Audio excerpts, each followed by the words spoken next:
terjadi kegiatan pengeroyokan yang mengakibatkan salah satu dari korban itu meninggal dunia seperti itu. Teman-teman sekalian, kalau berdasarkan penelusuran kita dari lokasi ini, sampai titik ini saya belum menemukan sama sekali ada tanda-tanda bekas kejadian.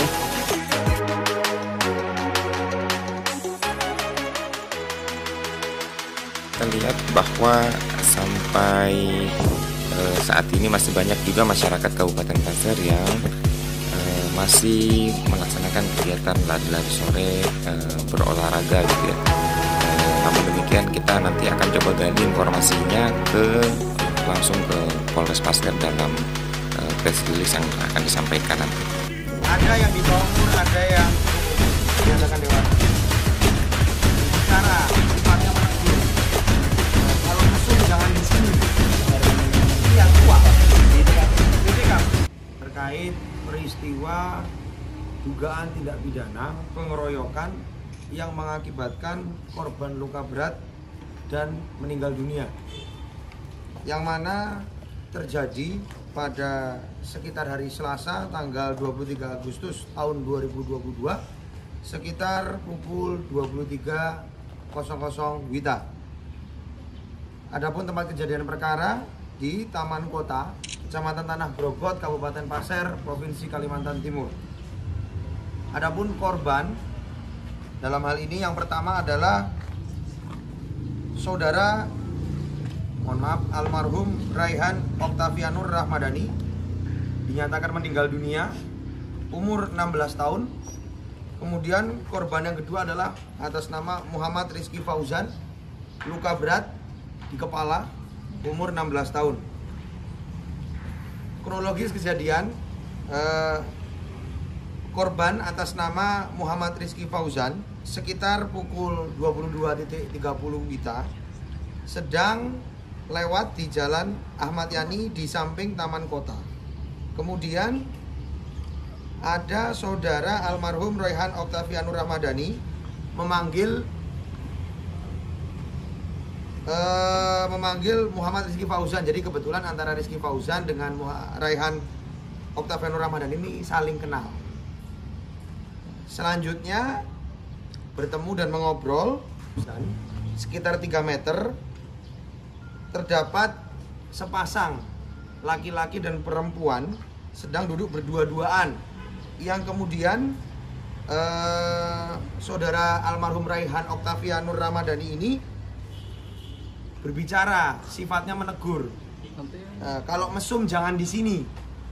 Ya, ini menurut keterangan dari saudara Muhammad Rizky Fauzan.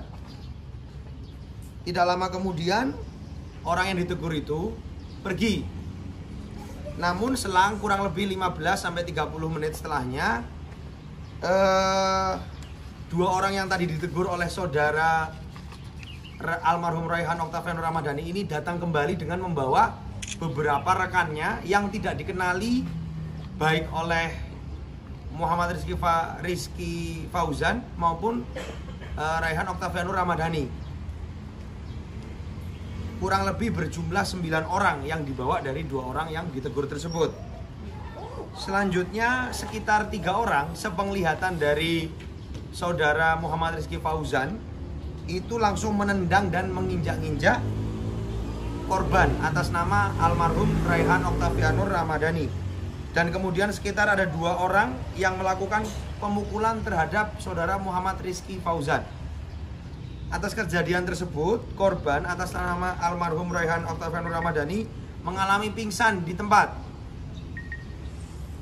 Pada pemeriksaan luar, sepenglihatan luar, terdapat luka pecah pada bibir, gigi patah, lebam pada bagian kepala belakang, kaki dan tangan sebelah kiri mengalami kesulitan untuk digerakkan. Dan pada 4 jari kaki sebelah kiri mengalami luka lecet. Sedangkan untuk saudara Muhammad Rizky Fauzan mengalami lebam pada bagian kepala jidat, diinformasikan mengalami retak. Nah, setelah itu Rizky Fauzan melaporkan kejadian tersebut kepada SPKT Polres Pasir. Alhamdulillah pada sore hari ini kami berhasil mengamankan keseluruhan tersangka yang berjumlah 9 orang. Yang pertama inisial MI usia 16 tahun. Yang kedua inisial MA usia 15 tahun. Inisial AM umur 17 tahun.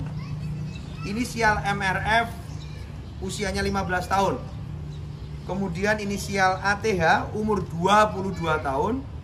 Inisial M umur 18 tahun. Inisial MJ umur 23 tahun. Inisial NZ umur 20 tahun. Dan terakhir inisial MRR umur 19 tahun. Adapun barang bukti yang berhasil kami amankan, bisa dilihat rekan-rekan sendiri.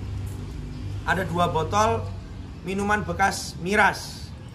Merek apa itu? Anggur merah. Kemudian ada 1 lembar jumper jaket yang mana ini milik dari saudara Muhammad Rizky Fauzan. Kemudian ada 1 lembar celana panjang milik korban almarhum saudara Royhan Oktavianur Ramadhani. Kemudian untuk keterangan ahli kami dapatkan masing-masing visum et repertum atas nama almarhum Raihan Oktavianur Ramadhani dan Muhammad Rizky Fauzan. Untuk pasal yang kami sangkakan terhadap peristiwa ini adalah yang pertama pasal 80 ayat 2 Undang-Undang nomor 35 tahun 2014 tentang perubahan atas Undang-Undang Perlindungan Anak yang lama, atau pasal 170 KUHP dan pasal 80 ayat 3 Undang-Undang nomor 35 tahun 2014 tentang perubahan Undang-Undang Perlindungan Anak yang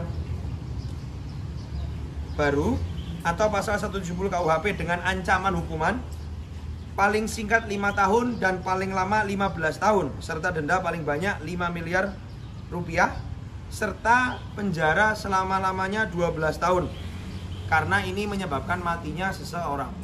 Ada yang di bawah umur, ada yang cukup umur, dinyatakan dewasa. Inisialnya apa, siapa aja tuh? Nanti belum bisa saya sampaikan karena sifatnya ini masih dinamis. Banyak sekali perubahan karena tersangkut peran. Namun yang bisa kami sampaikan pada sore hari ini, 9 orang telah kami tetapkan sebagai tersangka. Intinya dikarenakan ini ada melibatkan tersangka yang di bawah umur, tentunya akan otomatis berlaku sistem peradilan anak. Tentunya kami unit PPA dengan unit PIDUM berkolaborasi. Tentunya kita juga akan melihat hak-hak anak yang berhadapan dengan hukum, namun tidak juga dengan ancaman pidana yang dilakukannya. Itu menjadi teknis sekali dari penyidik. Pelaku anak di bawah umur tadi kan itu masih sekolah atau sudah? Masih bersekolah, berstatus pelajar. Kalau pelaku yang sakit hatinya itu, apakah dia pengaruh minum-minuman Iya, di tua. di TKP? Di TKP, tua. Bisa dimasukkan di kategori bahwasannya ada unsur perencanaan. Tidak. Sementara tidak. Ini masuk dalam kegiatan pengeroyokan secara bersama-sama, tidak. Berarti untuk sementara pasal yang diberlakukan untuk semuanya sama? Sama untuk semua pelaku sama. Makanya nanti itu pendalaman dari penyidik. Saya mohon doa restunya kepada teman-teman wartawan karena dari kemarin hari Rabu pada saat LP ini masuk, pelaporan ini masuk, kami fokus kepada yang pertama keselamatan nyawa dari korban, kedua perlindungan dari korban dan saksi-saksi itu sendiri, dan yang ketiga adalah bagaimana kami mengamankan pelaku. Setelah kami dapat pada sore hari ini, izinkan kami Satreskrim Polres Pasir diberikan kesempatan untuk memperdalam peran masing-masing dari tersangka.